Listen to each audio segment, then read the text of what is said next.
দ্বিতীয় বিষয়টি তারাবির ফজিলত কি। আমরা অনেকেই তারাবির ক্ষেত্রে অবহেলা করি। তারাবির ক্ষেত্রে সবচেয়ে উত্তম হলো খতমা তারাবি পড়া, খতমা তারাবি চালু করা, খতমা তারাবি পড়া। কেন?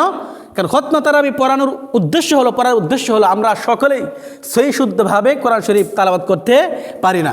যদি আমি পুরো রমজানে খতমা তারাবি পড়ি হাফেজদের পিছনে, তাহলে হাফেজরা আমাকে নামাজে পড়িয়ে এক খতম দিয়ে যে সওয়াবটা পাবে, আমি আর আপনি তাদের পেছনে পূর্ণ এক মাস তারাবিতে অংশগ্রহণ করার জন্য তাদের পরিমাণ সওয়াব পাবো।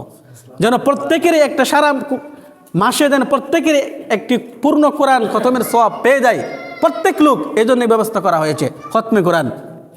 কিন্তু আফসোস আমরা অনেকেই তারাবিতেই গুরুত্ব দিই না, তারাবি পড়তে চাই না। ইফতার খাওয়ার পর স্টলে বসে যাই, এখানেই চা সিগারেট আড্ডা কথাবার্তা চলে যায়। আবার রাত্রে 12টা 1:30 সাহারির সময় হয়, অনেকে আছে এরকম, তখন আসি খানা পিনা খেয়ে সাহারি খেয়ে আবার ঘুমায় যায়। আল্লাহ আমাদেরকে মাফ করুক। আবার অনেকে আছে যারা সূরা তারাবি পড়তে চায় আরামের জন্য, খতমা তারাবি পড়তে চায় না। খতমা মূলত উদ্দেশ্য হলো যেন প্রত্যেকের সারা রমজানে একটি পূর্ণ কোরআন খতমের সওয়াব পেয়ে যায়।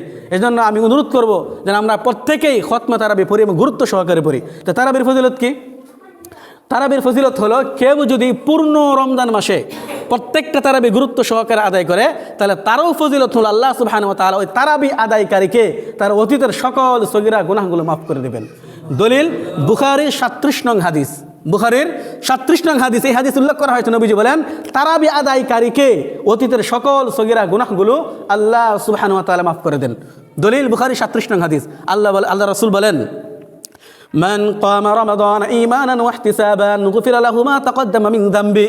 নবীজি বলেন যে ব্যক্তি মান কামা রমাদান ঈমানান ওয়া ইহতিসাবান, যে ব্যক্তি ঈমান রাখা অবস্থা ঈমানের সাথে সওয়াবের আশায় পুরো রমজান মাস তারাবি নামাজ আদায় করবে, আল্লাহ সুবহানাহু ওয়া তাআলা তার অতীতের সকল সগীরা গুনাহগুলো মাফ করে দেন।